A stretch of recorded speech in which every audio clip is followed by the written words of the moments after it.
All right. Welcome to the Lovumentary. I'm here today with a new, I don't know if to call you a co-host or a guest, probably a little bit of both today. Awesome. It's Dr. Adam Mathews, and he's a licensed marriage and family therapist, a licensed professional counselor, the owner of Mathews Counseling, and he's an American Association of Marriage and Family Therapists clinical fellow and supervisor. He's helped hundreds of couples solve tons of marital problems, including sexual difficulties and how to find happiness again. And he's the co-host of one of my favorite podcasts, Foreplay Radio's Sex Therapy, which you should absolutely check out. It's a great show. I listen to it weekly, and it's helped me out a lot. So, man, I'm really grateful you took a little bit of time out of your day today to come hang out and talk to our audience about something you're passionate about and teach us a little bit. Thanks for being here. Yeah, Nate. Hey, I'm so glad to be here, man. Thanks for having me. I'm really excited about the work you're doing as well. Oh, thanks, man. Appreciate it.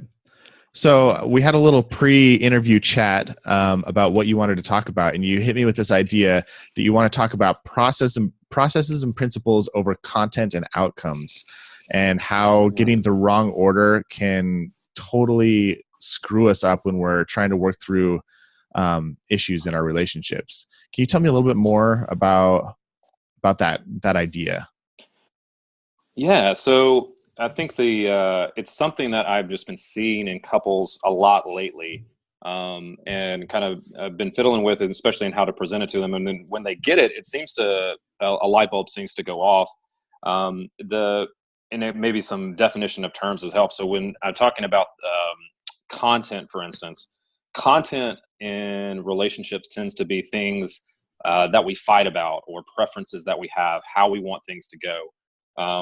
So things like my wife and I may fight over who's going to take out the trash, or who's going to do the dishes, or more who's going to put the kids down for bed.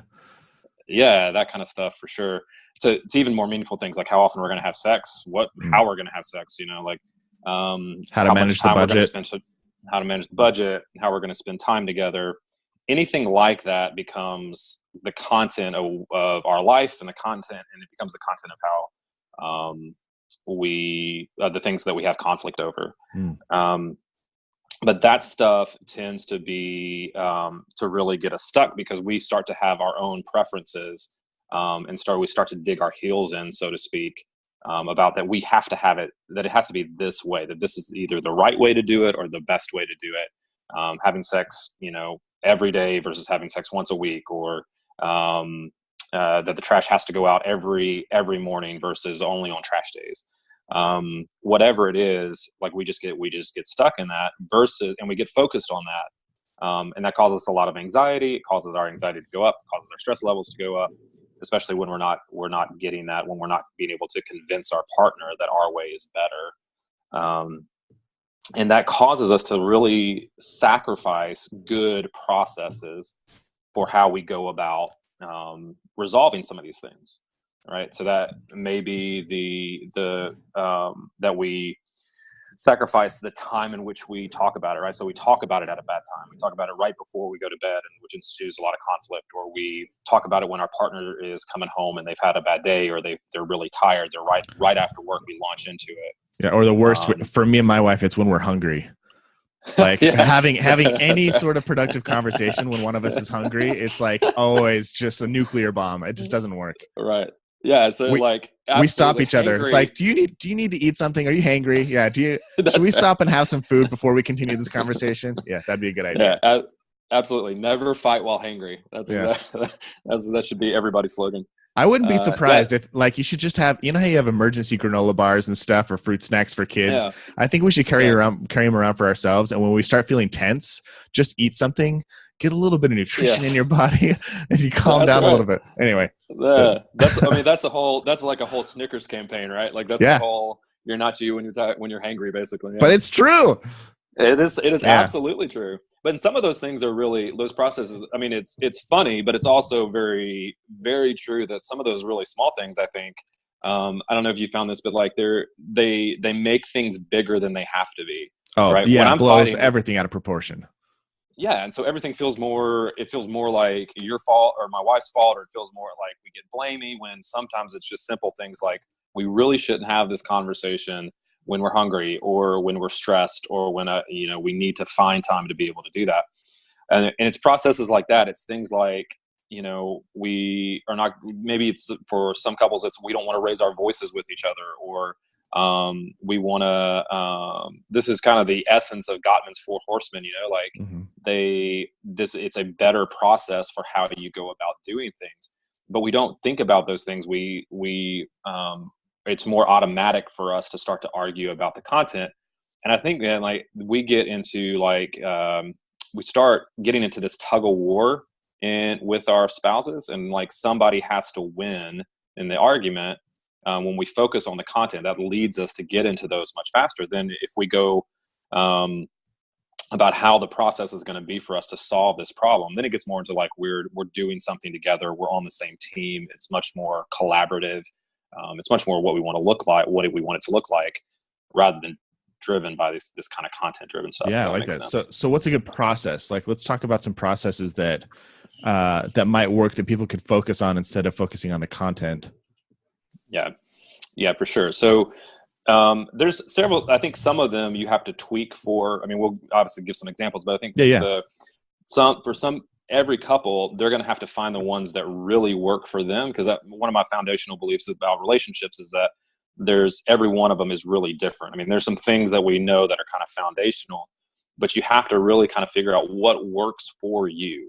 I think, one of them is don't fight before bed, but for some couples they may be fine with that and may be able to deal with it. But I think for the most people, the time and place that you fight and even the room that you fight. I think on our podcast, we really recommend people don't fight in the bedroom. The bedroom should be for sex and sleep, right? Yeah. It's not a place that you want to, that's right. You don't want to create a space that's filled with that kind of vibe. So finding out where's a good space, maybe over our kitchen table, it may be in the living room, it may be on the porch, drinking a glass of wine after the kids are in bed.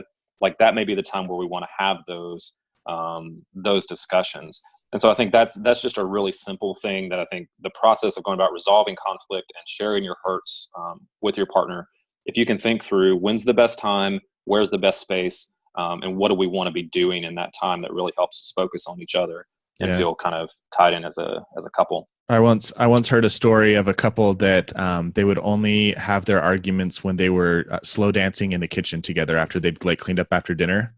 Oh my goodness, that's awesome. I love that. And they said, they turn on some slow dance music and they'd get halfway into an argument and just realize, it's not worth it. Plus they were fed because it was after dinner. So they probably were a little more sound-minded. Dude, they probably let so many things go. That is such a brilliant idea. I love that. That. Steal it. I can't imagine how. Yeah, totally. That's awesome. I think another process, Nate, really for couples is that they really have to find ways of talking to each other where neither person feels blamed. I think blame is really dangerous in relationships, particularly because it's really hard not to insult somebody's character or their personhood when you're blaming them. And I think everybody's triggered by this in a little bit of different ways, but some things are just simple, of the old cliche of talking in I statements, the talking about yourself, really just addressing your part in the relationship and how you feel. The process of that, it's hard to work out to where it feels natural for you. So but when you do, it's really effective. I get a lot of people talking to me about how they hate following scripts or using the I statements because it feels fake. It feels rehearsed and it doesn't feel genuine. And they're like, I don't want to do something if it's just if I'm just following a script, it doesn't feel right. And I've been thinking a lot about that lately, and I feel like a good response that I've started to talk about and that I would love if people kind of took on a little bit more is if you think about some of the best athletes in the world, or if you're the best at anything, you start with the basics. You start you have to learn to dribble the ball with your right hand and your left hand, even though it feels weird with one of those hands, your less dominant hand. You have to practice and practice until it feels natural, even though it doesn't feel natural. And when you're in a relationship and you're not communicating well, starting new communication habits, like changing the way that you talk to each other especially in a time of conflict, it's going to feel unnatural for a while until you practice it enough that it becomes natural and it doesn't feel like a script anymore. And anyway, that's just something that's been on my mind a lot lately that I hear people complain about, and I'm like, man, you got to start somewhere. No, I think that's absolutely right. I think we don't want to do that, but we get into ruts, into habits and how we communicate, and breaking out of those is hard, right? I mean, it's the whole idea. We're just driving, those lines in our brain that our neurons want to take over and over and over again.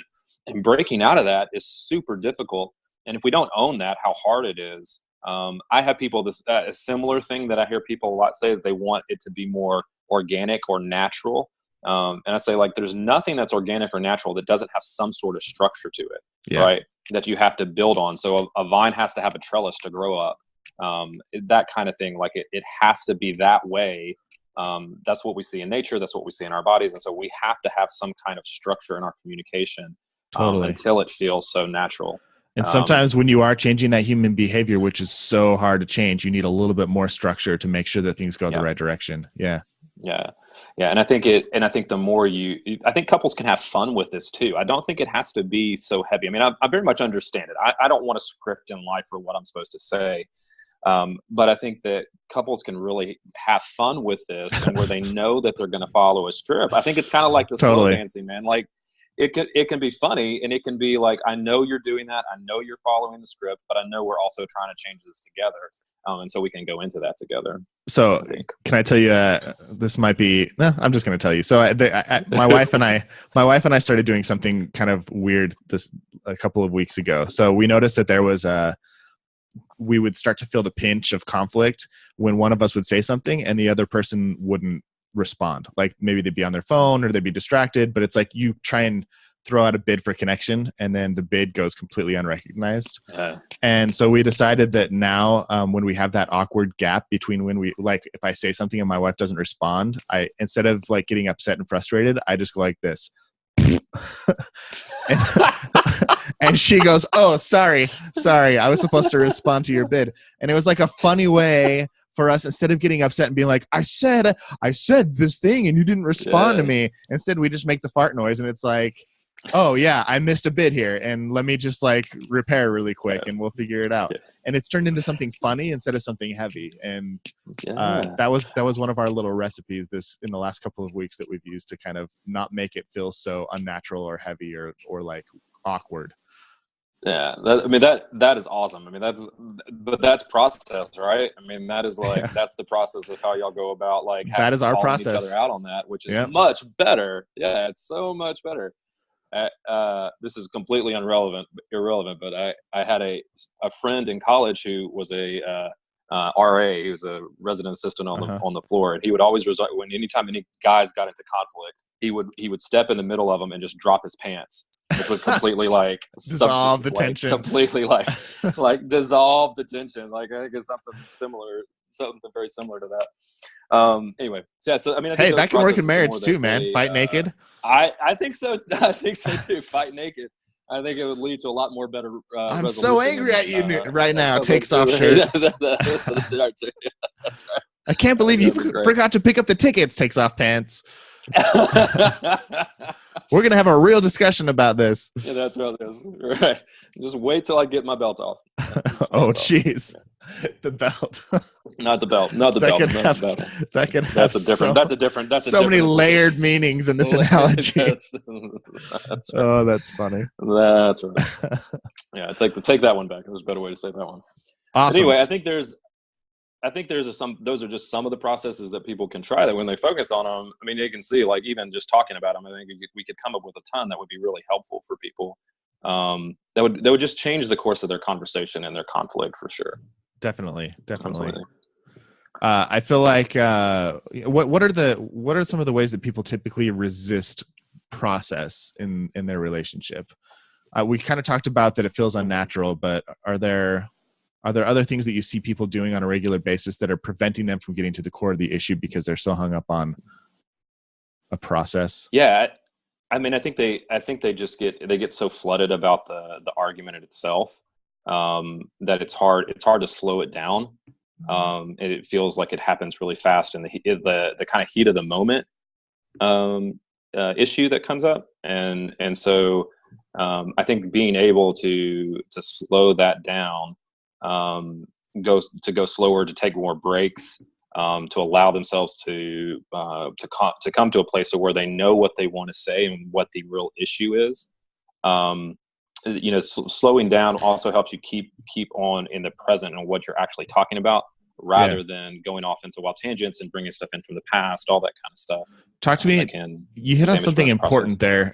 Talk to me about what it means to you to, like you said, saying what you really want to say instead of saying something else.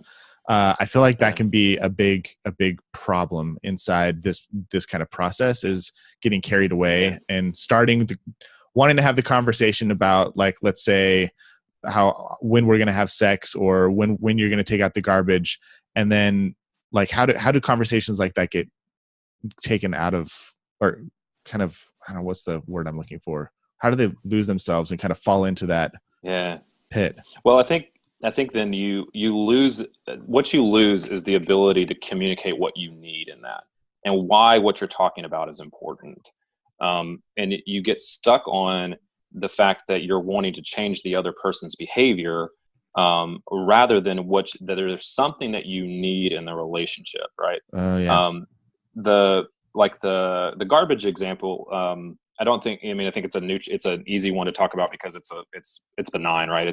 Most people are not like their marriages are not breaking up because of this issue, but but in something like that, it may be that we've made an agreement that I'm going to be the one to take out the trash, and then I don't do it over several days, and my wife's frustration then comes at me about, if she loses herself in the moment, she's fighting with me about why in the world am I not taking out the garbage? When in part, like, what happens is what she's really saying is, I need you to fulfill your commitments in this relationship. Yeah. I need to trust you. This is a small one. Yeah. I need to be able to trust that you're going to do what you say you do. Exactly right. And so if I get flooded in the moment, or if my wife gets really anxious, or if we start fighting, if I come back at her and go, well, you didn't do the dishes last night and they just piled up, or, if I really escalated, I could go, well, we haven't had sex in a week and you don't act like you want me anymore. Like, that's just like, that gets so off of what we are really talking about, and the importance of, I can get on board with the fact that my wife needs to feel like I'm going to do what I say I'm going to do, and I can trust her much more easy than I can if she starts to make me feel like I'm lazy, or I'm not fulfilling my end of a bargain, or like I'm slacking around the house. If that's the issue that she's bringing to me, I'm going to resist that. I'm going to get super defensive. I'm going to violate all the processes that we've tried to establish. For her, in the communication of it, she's not really communicating what she needs. I had a couple that recently, and this is a common thing, it's not specific to them, but I had a couple where she was really concerned about her husband's drinking, and she kept wanting him to stop, but she was communicating in a way that he just couldn't hear it. And when we finally, after a while, we kind of worked through some of this and recognized that what she was really trying to ask him for was demonstration of care for her. That when he drank too much, he was not demonstrating a care and a respect for her that she needed. And so, because he wasn't hearing her her request for him to stop or to reduce his drinking was going unheard by her, she felt like a way less of a priority in the relationship. She felt like there were several things that were more priority. And when she was able to say this, he got it much more quickly, right? And so, but the content of what they were focused on was around alcohol, rather than around how can we communicate about this better. Yeah, that's huge. Sometimes I feel like people complain because it's cathartic, or they complain because it makes you feel really good, or it proves a point that, like, my partner is the reason that all our marriage sucks, or my partner is the reason that we're having this problem right now, and I want to show them just how big of a problem that they are and how miserable they're making me in my life. And if that's your motive for complaining or talking about something, it is going to spiral out of control. But I love that, being clear. And I think it's really hard sometimes to find out what the real reason is and what it is that what you said is what you want, like being really clear about what you want. Maybe it's less that you want the garbage taken out, but more that you want to have trust that your partner is going to have your back. And it's less about emptying the dishwasher and more about trusting, being able to rely on your partner and to help you out with things that you don't love. And yeah, so just like being really clear. I like, I say this a lot, but in Terry Real's book, The New Rules of Marriage, he has a rule that's you're not allowed to complain about not getting something you've never asked for. Oh man, that is so good. Yeah. Yeah. And I think, oh, I'm sorry, I didn't mean to interrupt you. No, go ahead. I think people think that they're being clear about those things, but very rarely are we really clear and direct about what we need. Yeah. In part because I think it's so vulnerable to ask for that, right? Like it's such a risk, because what if our partner doesn't respond to our direct request? But a lot of times I think we just think we're being so clear with what we want and what we need in relationship. And so our partner has to be clueless or not caring, or worse, hateful, to not respond to that when we're just not being direct or clear. And it's interesting. We can encourage our partner to be clear. So last night, my wife and I were having like our weekly marriage inventory, and we just kind of like plan out the next week and go over what went well and what didn't go well the week before. And she asked me, she's like, what can I do for you next week to make you feel loved? And we try and always ask each other that question, what can I do today to make you feel loved, and set each other up for success. And I'm going to be traveling this week and out of town for 2 or 3 days. And I said, I would just love it if you would like keep in contact with me and, touch base with me throughout the day. And she asked this question that like really made me think. She said, what would that do for you? So she set me up to ask for what I wanted. And then she asked me why I wanted it. And I was like, man, it would just make me feel so appreciated and so loved if I knew that you were thinking about me throughout the day. But now she understood the motive, and I was like, you're such a genius. Like, I never asked that question. Why? Like, what would that do for you? If your spouse asks you, can you please help me empty the garbage? Like, respond with, what would that do for you? What would that give you if I was able to empty the dishwasher for you every day this week? Oh my gosh, it would just be such a relief for me, and I would feel so supported and loved. And it's like, now it's not about doing a chore. It's more about giving your partner a gift of like easing their burden, lightening their load, making them feel appreciated, making them feel loved. And that could be an extra kind of thing to throw in. And just what would that do for you? That could add a little bit of motivation and clarity, I think. Oh man, that is so great. I love that. I'm going to steal that too. I mean, just asking that question that's a genius move on her part. Really. Yeah. Well. I was like, who are you? You're so smart. You're totally making this so much better for me. So I'm cool. That's really good. Yeah. That sounds like it, man. That's awesome. Thanks, dude. That's awesome. Yeah. The other part that I think too is those outcomes. When we get focused on those outcomes, I think that's a dangerous thing. And I don't know how much time we have or we want to get into it, but yeah, we can take a minute or two. Let's go for it. The other thing that I think is we get so worried about how things are going to go, about wanting to make them turn out well. We're really, obviously, we want things to go well in our life, and we want to prevent them from going poorly. And so we start to judge whether or not that our behaviors or what we're going to do in a relationship is going to get us toward that good outcome or prevent the bad outcome. And so we start to compromise what I think is our values or our principles and how we want to live. And a lot of people haven't even thought through that, but I think inherently we all have them, right? We have ways that we want to live and want to be. But when we start to make those moves, we either compromise them or we start to get controlling, and unintentionally so. Like we try to control the outcome and control what our partner does. And so I make these subtle moves or sometimes obvious moves in our relationship to try to get things to happen in a way that I think it's going to go well. And then at times when the prevention of that bad outcome